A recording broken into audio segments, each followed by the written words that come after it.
2주차 성적까지는 대홍수보다 높은 성적은 백인 액션, 프랑켄슈타인 2편뿐, 연간 3위급, 최종 성적은 아니지만 2주차까지는 연간 3위 했다 도르.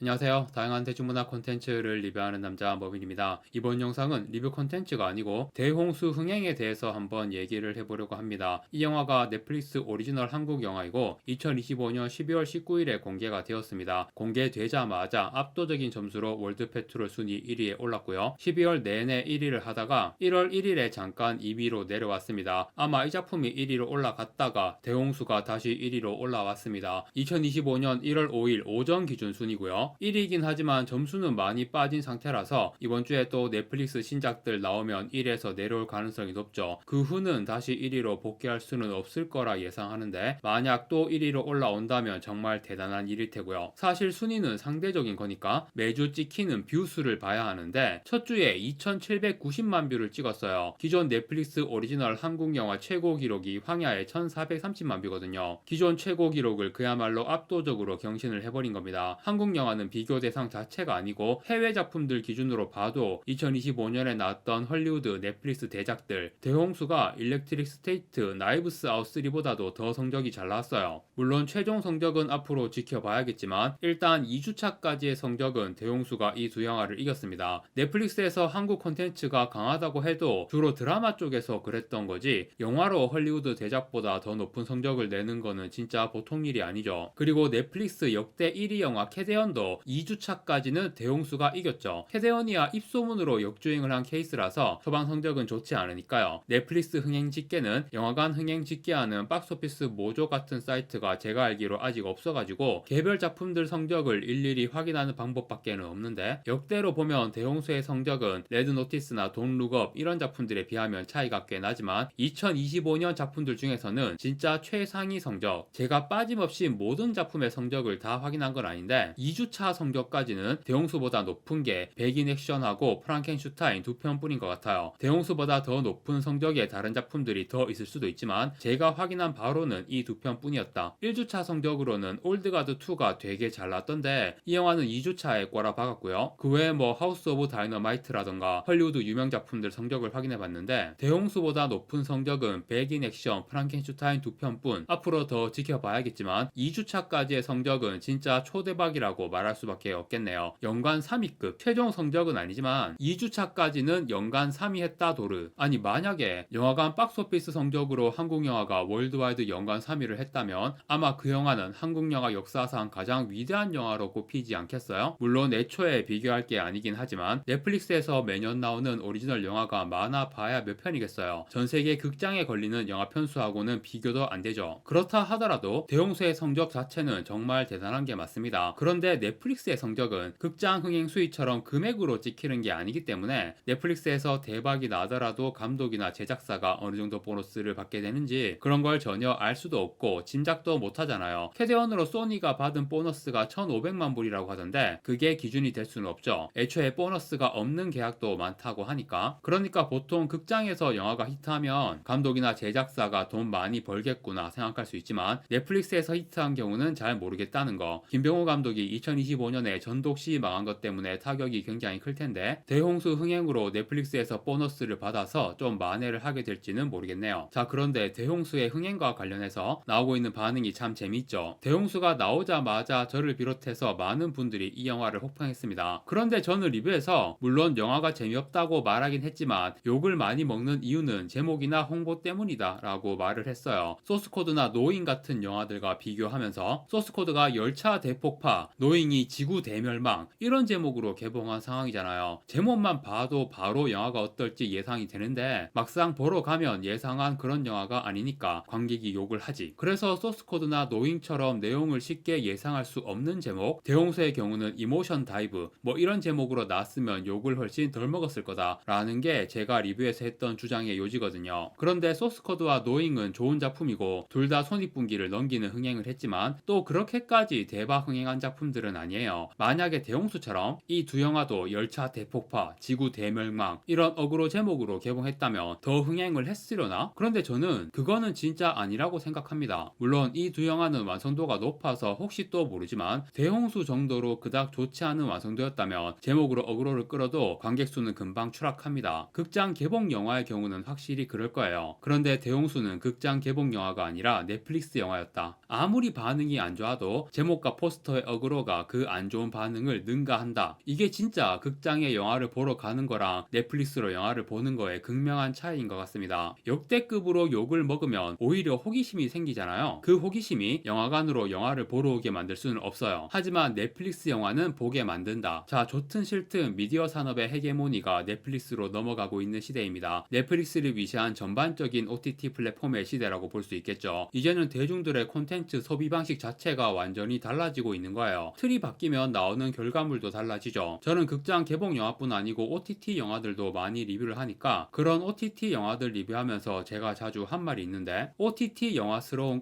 깔끔함이거든요. 일렉트릭 스테이트나 젊음의 샘 이런 영화들 리뷰하면서 했던 말인데 좋은 의미로 한 말이 아니에요. 유명한 감독들도 OTT 영화를 많이 만들잖아요. 그런 감독들의 극장 개봉 영화, OTT 영화들을 비교해보면 모든 감독이 그런 건 아니지만 확실히 달라요. 제가 느낀 가장 큰 차이점은 욕심이 없다는 거. 물론 OTT 영화도 흥행을 하면 보너스를 받는 경우가 있지만 안 그런 경우도 많고 뭐랄까 반드시 이 영화 대박 나야 해. 관객들에게 사랑받아야 해. 인정받아야 해. 그런 욕심이 OTT 영화에서는 잘 안 느껴진다는 거죠. 그냥 OTT와 계약한 대로 그들이 원하는 콘텐츠 하나 던져주는 느낌. 그런 느낌의 작품이 많았고 그래서 OTT 영화스러운 깔끔함이 느껴지는 거예요. 욕심이 없고 버릴 거 버리고 과감한 시도가 없이 틀에 맞춰서 깔끔한 영화를 내놓는 그런 느낌. 그런데 대홍수라는 영화를 보면 방금 제가 한 말과 완전히 반대로 느껴질 거예요. 한국 영화로는 굉장히 과감한 시도를 하고 있고 감독의 욕심이 느껴지는 작품이잖아요. 그런데 제 느낌으로 이 영화도 굉장히 OTT 영화스럽습니다. 제가 이 영화 리뷰에서 감독이 버릴 거 못 버리고 너무 과욕을 부린 게 영화의 완성도를 떨어뜨린 원인이다 라고 평가했는데 사실 이 영화도 굉장히 많은 걸 버렸습니다. SF 장르의 섬세한 디테일을 다 버렸잖아. 제가 말한 OTT 영화스러운 깔끔함이라는 표현, 그 깔끔함이라는 건 디테일한 부분들을 대충 뭉개버린 경우도 의미를 하거든요. 디테일을 뭉개면 세계관의 단절이 일어납니다. 영화가 확장이 안 되는 거지. 리얼함이 떨어지고 관객의 감상에서 단절이 일어나는, 영화에서 무슨 일이 벌어지든 크게 와닿지가 않고 그냥 딱 단절이 되어버리는 그 느낌을 제가 안 좋은 의미의 깔끔함이라고 표현을 한 거거든요. 대홍수가 확실히 그런 느낌이 있는 영화예요. 그러니까 대홍수가 흥행하는 상황을 보면서 제가 뭘 느끼고 있냐면 영화관은 점점 망해가고 OTT 전성시대가 되고 있는데 변화된 틀에 맞춰서 아웃풋이 나올 거란 말이에요. 사실 진작에 드러나버린 진실인데 캐대언 나오기 전까지 넷플릭스 역대 흥행 1위 영화가 레드 노티스였습니다. 영화관에서 역대급 히트한 영화들과 비교하면 대홍수도 그렇고 넷플릭스에서 흥행한 이런 영화들의 수준이 극장 개봉 영화들과 비교해서 많이 떨어져 보인다는 겁니다. 물론 2025년에 캐대언이라는 훌륭한 작품이 나와서 넷플릭스 히트작의 수주들 많이 끌어올린 건 사실이고 게다가 2025년에 극장 개봉 영화 흥행작들도 릴로 앤 스티치라든가 마인크래프트 무비 썩 대단한 영화들도 아니기 때문에 뭐 OTT 영화나 극장 영화나 독인 객인이다 라고 생각될 수도 있어요. 그런데 OTT 시대가 되고 있다라는 거는 극장의 흥행 양상에도 변화가 생긴다는 의미거든요. 저는 극장에서 마인크래프트 같은 영화가 흥행하는 것도 영화관이 망해가고 OTT가 득세하는 그런 시대 변화의 한 단면일 수 있다고 생각하고요. 모든 게 달라지고 있다. 대홍수라는 영화의 흥행도 그렇게 달라지고 있는 시대를 보여주는 하나의 현상이기도 하고 동시에 이 영화의 흥행이 그런 변화의 속도를 더욱 빠르게 만들 기폭제가 될 수도 있다고 생각합니다. 넷플릭스에서 성공하는 법, 대홍수가 아마도 모범 사례가 될 수도 있으니까 앞으로 더 나빠진다. 우리가 보게 될 영화의 퀄리티가 더 떨어질 것이다. 라고 단정적으로 말하지는 않겠습니다. 제가 OTT 영화들에 대해 계속 부정적으로 말하고는 있지만 아직 누적된 데이터가 많지 않아서 성급하게 일반화를 해서는 안 되는 상황이기도 하고요. 대홍수라는 영화 자체도 흥행을 했으니까 이제야 감독의 철학이 보인다. 뭐 이런 건 우스갯소리이긴 하지만 이 영화에 좋게 평가할 요소들이 꽤 있는 것도 사실입니다. 물론 평점은 여전히 낮아요. 해외나 한국이나. 하지만 이 영화의 흥행에 영화 자체가 가진 장점들의 영향이 있다는 것을 부정해서도 안 되겠죠. OTT 영화의 흥행이라는 건 아직까지는 데이터도 너무 적고 그런 데이터들이 잘 정리도 안 되어 있고 그래서 현상 자체를 분석하는 게 현재로서는 굉장히 힘들어요. 제가 뭐 이런 영상을 찍었지만 명확한 답을 알고 있는 건 당연히 아닙니다. 있습니다. 다만 OTT에서 흥행하는 영화들을 보면서 앞으로 미디어 콘텐츠 산업 전반에 일어날 변화에 대해서 느낌으로는 예측을 할 수가 있는 것 같습니다. 나빠진다 라고 단정하지는 않는다고 했지만 예감이 썩 좋지는 않다. 지금 시대는 매 해마다 모든 분야에 큰 변화가 일어나고 있는데 연초부터 대홍수의 흥행이라는 이런 신기한 현상을 보면서 2026년이 심상치 않은 한 해가 될 것 같다 라는 그런 기분도 드네요. 저도 콘텐츠 산업 분야의 변화들을 항상 예의주시하면서 앞으로 열심히 리뷰 영상을 올리도록 하겠습니다. 이번 영상은 여기까지 하고 마무리하겠습니다. 구독과 좋아요 부탁드립니다. 시청해주셔서 감사합니다.